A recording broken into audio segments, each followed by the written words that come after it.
નમસ્તે બાળમિત્રો, નમસ્તે ધારાબેન. નમસ્તે બાળમિત્રો, નમસ્તે જિજ્ઞાબેન. ધારાબેન, મહાન ગ્રંથોના તત્વજ્ઞાનનો સમન્વય છે ગીતા. અને જીવન જીવવાની ચાવી છે ગીતા. બાળમિત્રો, આધ્યાત્મ માર્ગે ચાલવાની દીવા દાંડી છે ગીતા.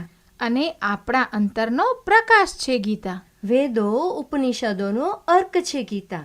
નિરાશામાંની એક આશા છે ગીતા. જીવનમાં ઉત્સાહ ભરનાર છે ગીતા. અજ્ઞાનીના જીવનમાં જ્ઞાન ભરનાર છે ગીતા. ધાર્મિક માનવીના હૃદયમાં ભક્તિ જગાડનાર છે ગીતા. સાહિત્યકારની શબ્દ લાલિત્ય છે ગીતા. ગહન રહસ્ય અદકેરી છે ગીતા. સર્વભૂતો માટે કલ્યાણકારી છે ગીતા. સમગ્ર વિશ્વ માટે અક્ષર તીર્થ છે ગીતા. સાક્ષાત પ્રભુના મુખેથી ગવાયેલ છે આ ગીતા. પ્રભુના પ્રસાદ તરીકે પૂરી થતી આ ગીતા. તો બાળમિત્રો, ભગવાન શ્રી કૃષ્ણએ આખા જગતને આશીર્વાદ રૂપ એવો મહાન ગ્રંથ ગીતા આપણા માટે ઉપલબ્ધ બનાવ્યો. અને બાળમિત્રો, આ ગીતા જયંતિ નજીકમાં આવી રહી છે ત્યારે આપના માટે સરસ મજાનો સંકલિત કાર્યક્રમ લઈને ઉપસ્થિત થયા છીએ. જીવનમાં ગીતાનું મહત્વ. અને એ સંકલિત કાર્યક્રમ રજૂ કરી રહ્યા છે શ્રી સિનોગ્રા પંચાયત પ્રાથમિક કન્યા શાળાની બાલિકાઓ. તો આવો બાળમિત્રો, સાંભળીએ આ સુંદર મજાનો કાર્યક્રમ.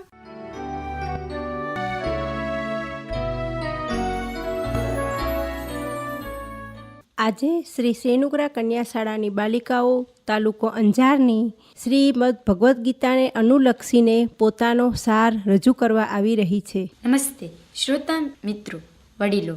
હું સેનુગ્રા કન્યા શાળામાં ધોરણ 7માં અભ્યાસ કરતી મહેશ્વરી જાગૃતિ કિશોરભાઈ. સૌપ્રથમ આપ સૌને ગીતા જયંતિની ખૂબ ખૂબ શુભેચ્છાઓ. આજે આપણે શ્રીમદ ભગવદ્ ગીતા વિશે જાણીશું. સૌપ્રથમ શ્રીમદ ભગવદ્ ગીતાનો પ્રાથમિક પરિચય કરાવું છું. શ્રીમદ ભગવદ્ ગીતા મહાભારતનો જ એક ભાગ છે. મહાભારતના સર્જક વેદવ્યાસજી આજથી 5000 વર્ષ પહેલાં થઈ ગયા. એમનું મૂળ નામ કૃષ્ણદ્વૈપાયન. તેમણે વેદોનો વિસ્તાર કર્યો, તેથી તેમનું નામ વેદવ્યાસ પડ્યું. વેદવ્યાસજીએ કરેલું સર્જન વિશાળ છે અને વળી સમાજની નીતિના માર્ગ તરફ દોરનારું પણ છે. મહર્ષિ વેદવ્યાસજીએ બ્રહ્મસૂત્ર, 18 પુરાણ અને મહાભારતની રચના કરી છે. મહાભારત માટે કહેવાયું છે કે યન્ન ભારતે તન્ન ભારતે.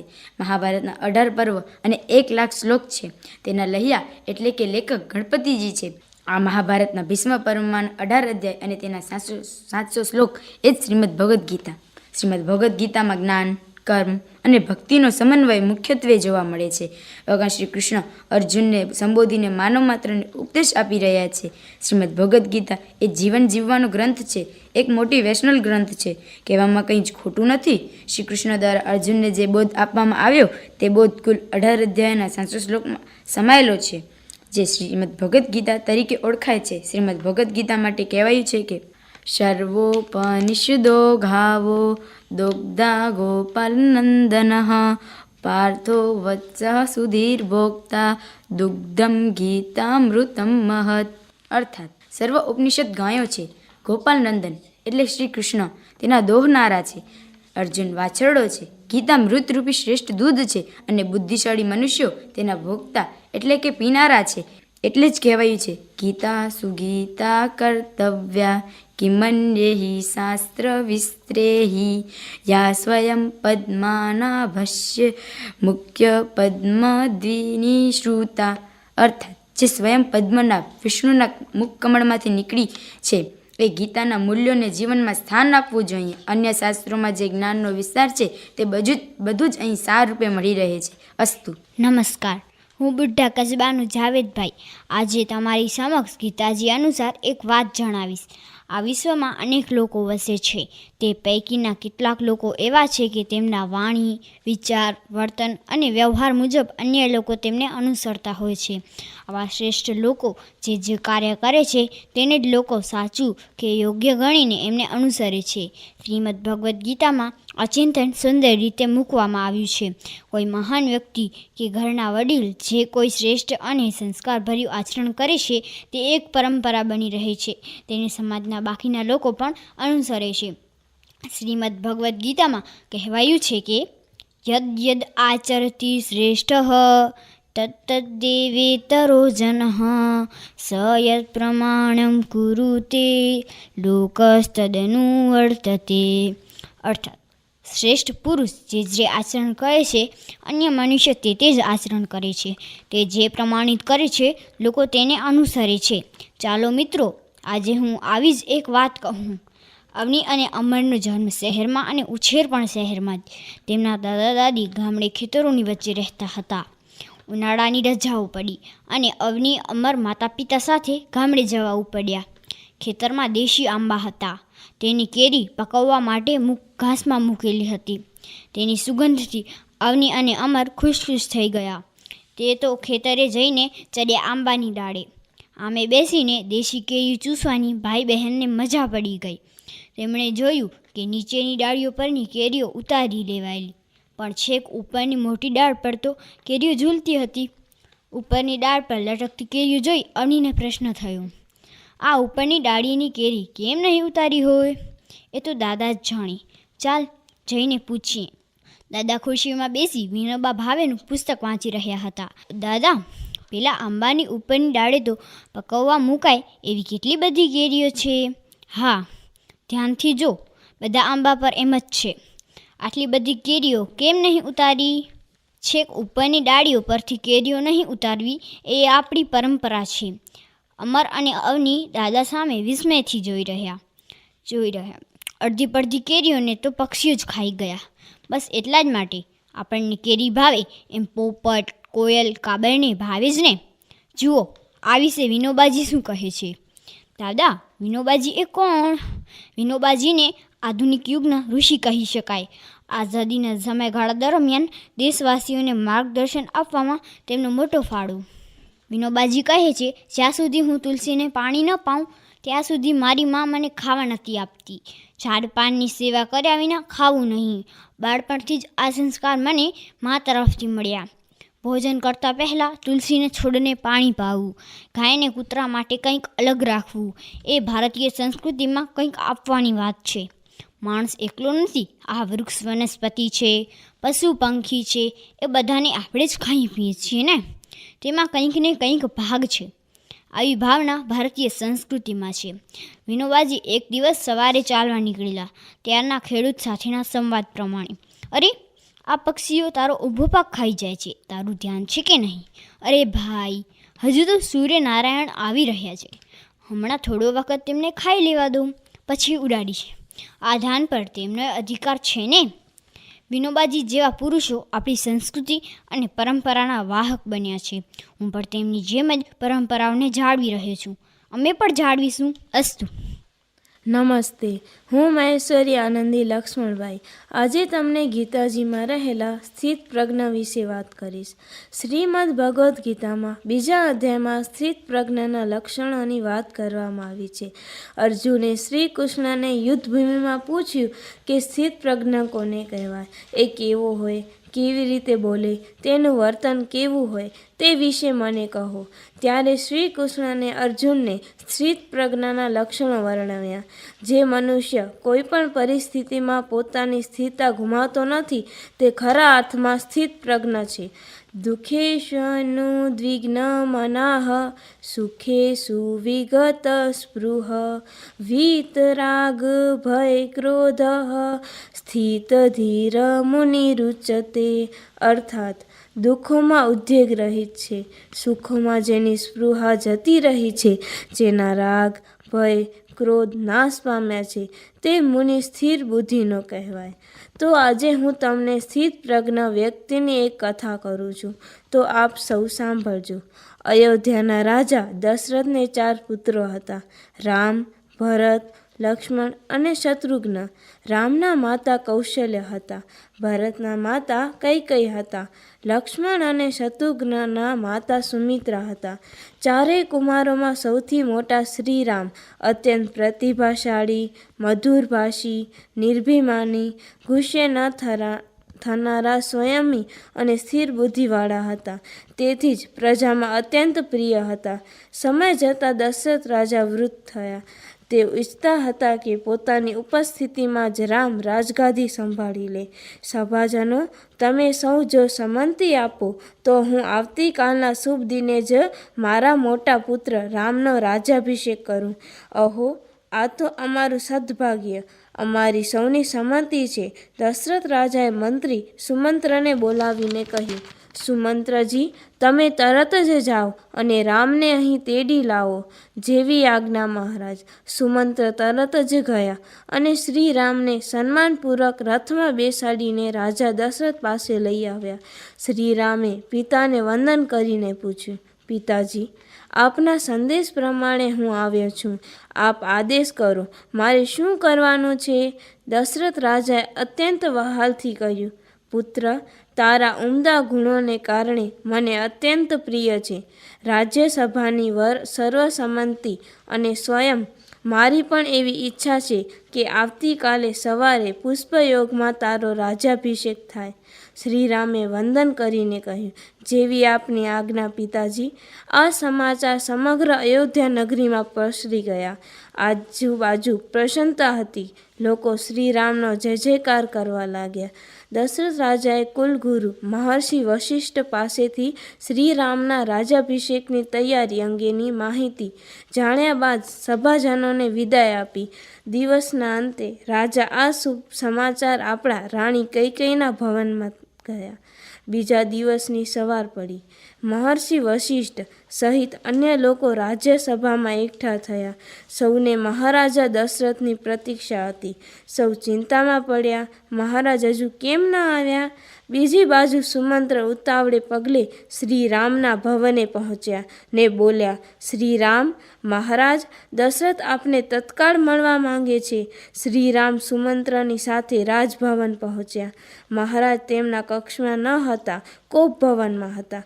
પિતા પાસે પહોંચેલા શ્રીરામે જોયું કે મહારાજ દશરથ દુઃખી અવસ્થામાં વિલાપ કરી રહ્યા હતા. બાજુમાં રાણી કૈકેયી ઊભા હતા. કૈકેયીએ સાધારણ વસ્ત્રો પહેર્યા હતા. તેમના વાળ વિખરાયેલા હતા. શ્રીરામને જોઈ મહારાજ દશરથથી નિશાસા સાથે બોલી જવાયું, હે રામ, પિતાજી, આપ કેમ વિલાપ કરો છો? એકાએક શું થયું માતા? રામ, તારા પિતાજી વચન પાળવા માંગે છે પણ પાળી શકતા નથી એટલે દુઃખી છે. એવા તે કેવા વચન જે રઘુવંશી રાજા દશરથ ન પાળી શકે? તેમને આ વચન બહુ આકરા લાગે છે. રામ, જરા કહો તો ખરા. પુત્ર રામ, વર્ષો પહેલાં તારા પિતાએ મને પ્રતીક્ષાપૂર્વક 2 વચન આપ્યા હતા. તેમણે આપેલા વચન તું જો પાળવાનું હોય તો જ હું તને એ વિશે કહું. મારા પર શ્રદ્ધા રાખો માતા. હું પિતાએ આપેલા વચનોનું પાલન કરીશ. વર્ષો પૂર્વ દેવદાનવ સંગ્રામ વખતે મેં તારા પિતાજીનો જીવ બચાવ્યો હતો. તે સમયે પ્રસન્ન થઈને તેમણે મને 2 વરદાન માંગ્યા કહેલું, જે મેં આજે માંગ્યા છે. કયા 2 વરદાન? કૈકેયીએ કહ્યું, પહેલું વરદાન એ કે મારા ભરતનો રાજ્યાભિષેક થાય અને બીજી એ કે તને 14 વર્ષનો વનવાસ. માતા કૈકેયીના વચન સાંભળીને શ્રીરામને જરા પણ શોક ન થયો. બસ આટલી જ વાત. આટલી વાતે પિતાજી મૂંઝાય છે? એમના બંને વચનોનું પાલન થશે માતા. પિતાની આજ્ઞા પાળવા હું વનમાં જઈશ. પછી શ્રીરામ કૌશલ્યાને મળવા તેમના ભવનમાં પહોંચ્યા. લક્ષ્મણ અને સીતા પણ તેમની સાથે વનમાં જવા તૈયાર થયા. ભાઈ, વનવાસમાં હું પણ આપની સાથે આવીશ. સીતાજી કહે, હું પણ. શ્રીરામ, લક્ષ્મણ અને સીતાએ વલ્કલ ધારણ કરી વન તરફ પ્રસ્થાન કર્યું. બહાર લોકો શ્રીરામની જ પ્રતીક્ષા કરતા ઊભા હતા. શ્રીરામ સાથે આટલું અનિષ્ટ થયું છતાં એમની આભમાં જરા પણ ફેર પડ્યો ન હતો. તેમના મુખ પર રાજ્ય ન મળવા અંગે દુઃખનો ન અભાવ હતો. શ્રીરામના જીવનનો આ એક પ્રસંગ જ સાંભળ્યો, પરંતુ જો તમે તેમનું સમગ્ર જીવન જાણશો તો તમને તરત જ સમજાશે. શ્રીરામમાં સ્થિત પ્રજ્ઞાના બધા જ ગુણ હતા. શ્રીમદ ભગવદ્ ગીતામાં અર્જુને શ્રી કૃષ્ણને સ્થિત પ્રજ્ઞ મનુષ્યના લક્ષણો પૂછ્યા હતા. તેના ઉત્તરમાં શ્રી કૃષ્ણએ જે લક્ષણો કયા તે હું તમને જણાવું છું. સંતુષ્ટ, ભયરહિત, ચિંતા રહિત, રાગ દ્વેષ રહિત, શુભ અશુભમાં સ્થિર, ક્રોધ રહિત, પ્રસન્નચિત્ત અને શાંતચિત્ત, સ્થિર બુદ્ધિ, અને નિર્ભિમાની શ્રીમદ ભગવદ્ ગીતામાં સ્થિત પ્રજ્ઞાના લક્ષણો વર્ણન છે. અસ્તુ. સૌને મારા ભાવભર્યા નમસ્કાર. હું રાઠોડ પૂજા પરસોત્તમભાઈ. આજે હું તમને જણાવીશ કે ભગવાન આપણી સાથે છે પણ આપણા માટે નહીં. શ્રી કૃષ્ણ ભગવાન અર્જુનને ટોચનું જ્ઞાન ગીતાના બીજા અધ્યાયમાં આપે છે. આ બીજો અધ્યાય છે સાંખ્ય યોગ. સાંખ્ય એટલે જ્ઞાનના માર્ગ. આ સાંખ્ય એટલે જ્ઞાનના માર્ગની વાતો છે. અયમ નિજઃ પરોવેતિ ગણના લઘુ ચેતસામ ઉદારચરિતાનામ તુ વસુધૈ કુટુંબકમ. વસુધા એ પૃથ્વી, એક સુધા સ્વર્ગમાં છે અને એક સુધા પૃથ્વી ઉપર છે, અને પૃથ્વી પર જે સુધા છે તે આ ગીતા. દુગ્ધમ ગીતામૃતમ મહત. સુધા એટલે અમૃત. વિચાર કરો, જે સ્વર્ગના દેવતાઓને પ્રાપ્ત નથી, જે સ્વર્ગના દેવતાઓને ભાગ્યમાં નથી, તે વસુધા ઉપર વસેલા શ્રી કૃષ્ણના મુખમાંથી નીકળેલી આ સુધાને પીને જે હસેલા અને સંસારમાંથી ખસેલા આવા લોકોને પ્રાપ્ત છે. એટલે સ્વર્ગના દેવતાઓ કરતાં પણ પૃથ્વી ઉપરના આવા માનવ બનવું કે જે ગીતારૂપી અમૃતનું પાન કરે છે, તે મોટું ભાગ્ય છે, તે મોટું સૌભાગ્ય છે. સ્વર્ગની સુધા તો પુણ્યથી મળે. વસુધા પર આ સુધા ગીતા અને પોતાના પ્રિય અર્જુનના માધ્યમથી આ અમૃત પૂરા વિશ્વને માટે વિતરણ કરી રહ્યા છે. સમસ્ત સંસારના કલ્યાણનો માર્ગ શ્રી કૃષ્ણ પ્રબોધ્યો છે. આપણું જીવન એ જ ધર્મક્ષેત્ર અને કુરુક્ષેત્ર છે. સવારથી જાગો ત્યારથી આ ક્ષેત્ર કુરુ કુરુ કુરુ. બ્રશ કરો, સ્નાન કરો, રસોઈ કરો, ડ્રાઇવિંગ કરો, જોબ કરો. આપણે કર્મ કેવી રીતે કરી શકત તે શું કરવાનું છે? ધર્માન કુરુક્ષેત્રે ક્ષેત્રે ધર્માન કુરુ. રસોઈ કરતા હોઈએ એમાં પણ ધર્મ હોવો જોઈએ. નોકરી કરતા હોઈએ એમાં પણ ધર્મ હોવો જોઈએ. પ્રત્યેક ક્રિયા પૂજા બની શકે. ક્ષેત્રે ક્ષેત્રે ધર્મ કુરુ. તો આ ધર્મ ક્ષેત્ર છે. આની અંદર જ છે આત્મરૂપી શ્રી કૃષ્ણ. આત્મીય ભાવ એ પ્રકાશ કરે છે, જીવને એ સંભળાવે છે. એ અર્જુન છે એટલે એ કુરુક્ષેત્રમાં જવાની આવશ્યકતા નહીં. અહીં જ એ શુદ્ધામૃતનું પાન આપણે કરી શકીએ. અને દેવતાઓને પણ દુર્લભ એવું આ ગીતામૃત. દુગ્ધમ ગીતામૃતમ મહત. અને અમૃત પીએ મરે નહીં. મૃત્યુ સંસાર સાગરાત. એ મરે નહીં, એ તરી જાય.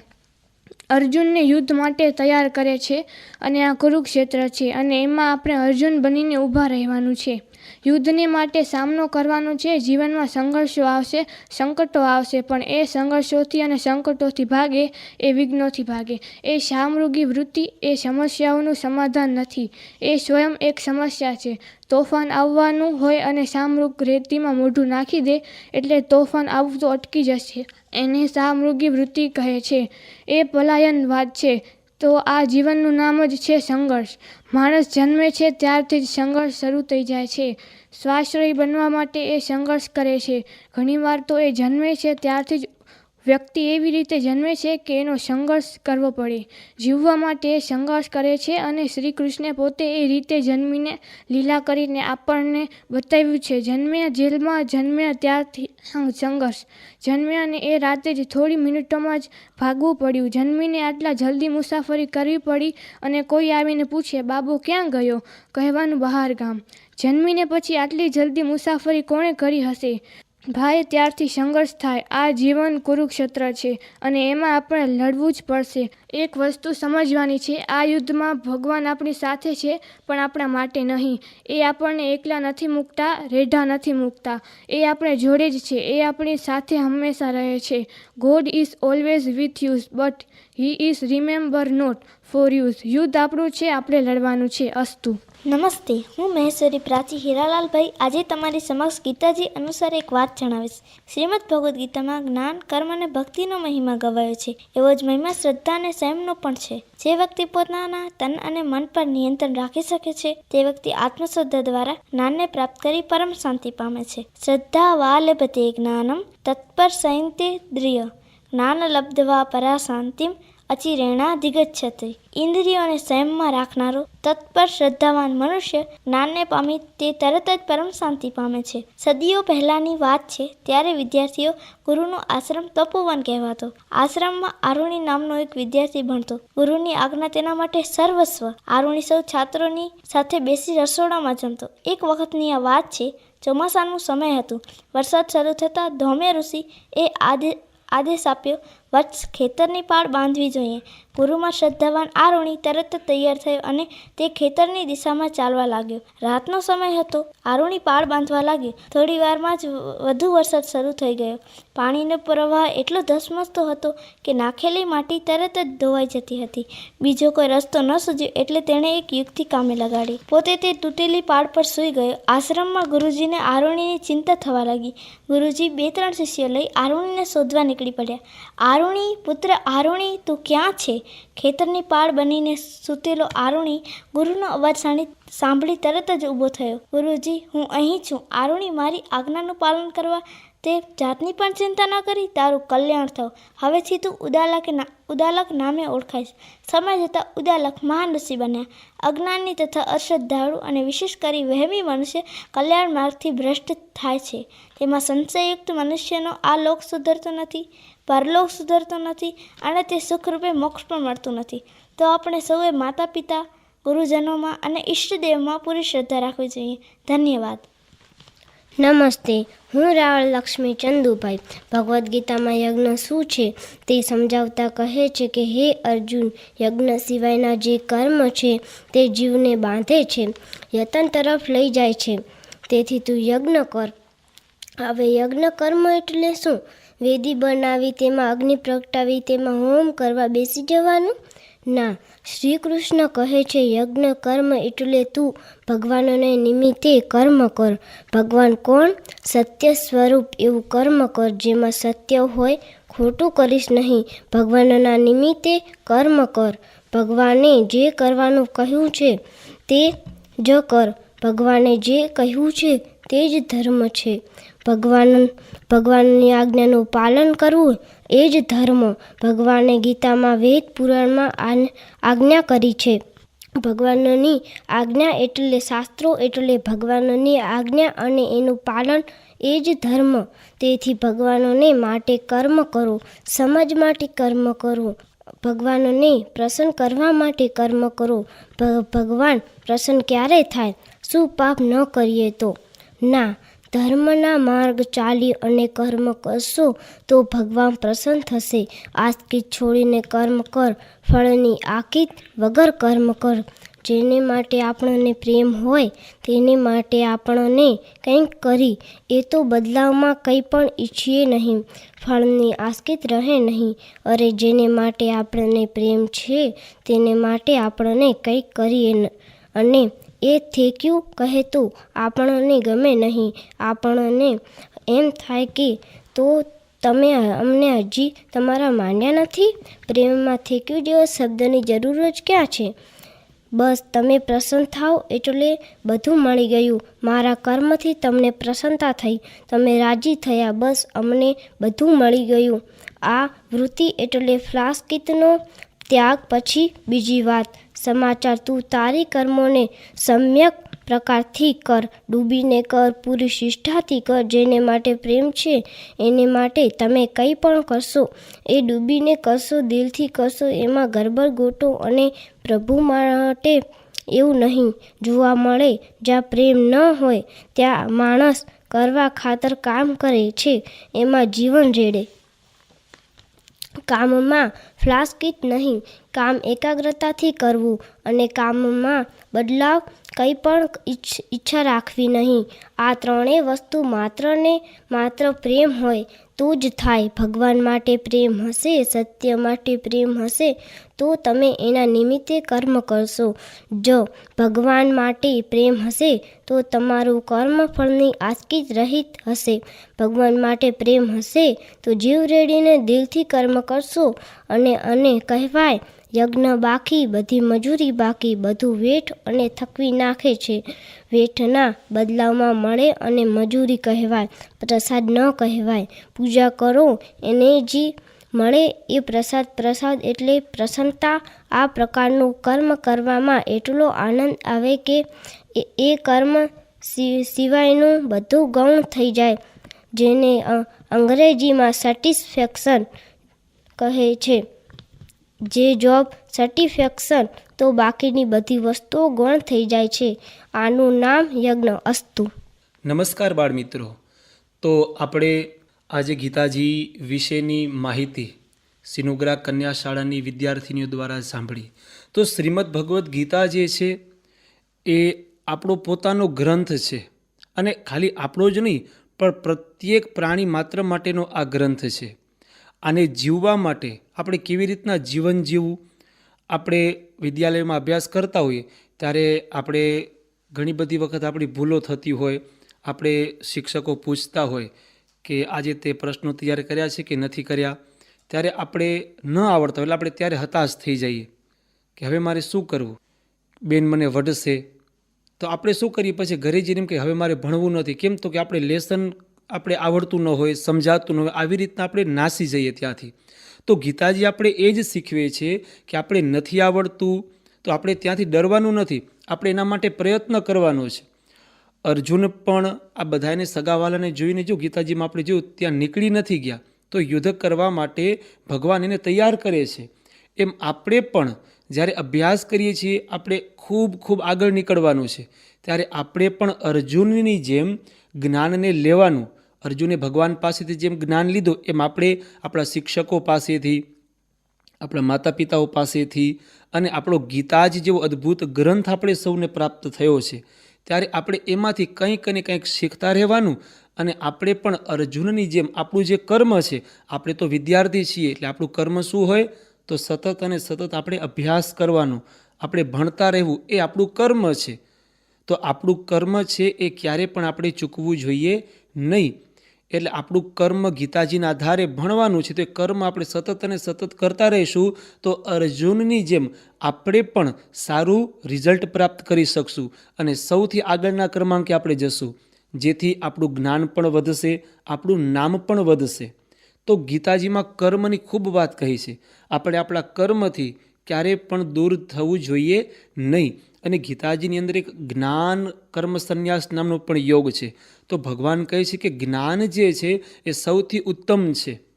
તો આપણે વિદ્યાલયમાં શું કરવા જઈએ છીએ મિત્રો? તો જ્ઞાન લેવા માટે જઈએ. શું કરવા માટે જઈએ? જ્ઞાન લેવા માટે. તો આપણે શિક્ષક પાસેથી જ્ઞાન લેવાનું. અને જ્ઞાન કોને મળે? તો આપણે જે વિદ્યાર્થીને કીધું ને કે શ્રદ્ધાવાન લભતે જ્ઞાનમ. તો જો આપણે આપણા ગુરુ પ્રત્યે આપણી શ્રદ્ધા હોય ત્યારે આપણે એ જ્ઞાન પ્રાપ્ત થાય છે. તો ગુરુ પ્રત્યે આપણે જેટલી શ્રદ્ધા રાખશું, જેટલા એના પ્રત્યે આપણે સદભાવ રાખશું, એટલું જ આપણે જ્ઞાન પ્રાપ્ત થશે. અને એ જ્ઞાન આપણે જિંદગીભર કામ લાગશે. અત્યારે આપણે અભ્યાસ કરીએ છીએ, પછી આપણે એનાથી થોડા મોટા થશું, બહુ મોટા ધીરે ધીરે થતા જશું, એટલે પછી આપણે પણ નોકરી કરશું, કંઈક કામ ધંધો કરશું, બરાબર? આપણી જે ઈચ્છા હશે, જે આપણું લક્ષ્ય હશે એ પ્રમાણે કામ કરશું, ત્યારે પણ આપણે એ જ્ઞાન કામ લાગશે. કેમ કે સીધું તો કાંઈ આપણે કામ ન કરી શકીએ. એના માટે શું જોઈએ? જ્ઞાન. તો ભગવાન કહે છે જ્ઞાન કોને મળે? તો કે શ્રદ્ધાવાન લભતે જ્ઞાનમ. આપણે શ્રદ્ધા હશે તો જ આપણે જ્ઞાન પ્રાપ્ત થશે, અને એ જ્ઞાનથી જ આપણું જે જીવન છે એ ધીરે ધીરે પ્રગતિ પર થતું જશે. અને આપણું જે લક્ષ્ય હશે, આપણા બધાના લક્ષ્ય હોય કે હું મોટો થઈને ડૉક્ટર બનીશ, હું મોટો થઈને વકીલ બનીશ, બધા આપણા લક્ષ્ય હોય ને કે સારો કોઈ સાયન્ટિસ્ટ બનીશ, કોઈક પોલીસમાં જાય, કોઈક આર્મીમાં, BSFમાં, કોઈ પણ ક્ષેત્રમાં આપણે જઈએ તો આપણે જ્ઞાન હશે તો જ આપણે ત્યાં જઈ શકશું. તો એ જ્ઞાન આપણે ક્યાંથી મળશે? ગુરુ પાસેથી. અને ગુરુ પાસે કેવી રીતના મળશે? જો આપણે એના પ્રત્યે શ્રદ્ધા હશે તો. એટલા માટે આપણે શ્રદ્ધા પણ હોવી જોઈએ. તો આપણે સૌને આ કાર્યક્રમમાં ખૂબ જ મજા આવી હશે, અને આપણે સૌને આ કાર્યક્રમને સાંભળીએ અને આપણે પણ ગીતાજીથી નજીક જઈ અને આપણા જીવનને ખૂબ અને ખૂબ વિકસિત કરીએ, અને ભગવાનનું જે આપણે જ્ઞાન મળ્યું છે તેનો રસાસ્વાદ કાયમને માટે આપણે લેતા રહીએ. ગીતા જયંતિ આપ સૌને પુનઃ શુભેચ્છાઓ.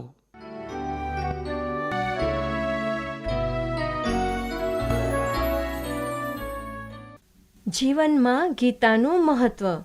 હમણાં જ આ વિશે આપે શ્રી સિનુગ્રા પંચાયત પ્રાથમિક કન્યા શાળાની બાલિકાઓનો સંકલિત કાર્યક્રમ સાંભળ્યો. તો બાળમિત્રો, આશા રાખીએ આ કાર્યક્રમ આપને ખૂબ ઉપયોગી થયો હશે અને જીવનમાં તમે આ ગીતાના સારને આચરણમાં ઉતારજો અને અપનાવજો અને જીવનમાં ખૂબ આગળ વધજો. તો બાળમિત્રો, આવી રહેલી ગીતા જયંતીની અઢળક શુભેચ્છાઓ સાથે આજનો કિલોલ કાર્યક્રમ અહીં જ સમાપ્ત કરીએ.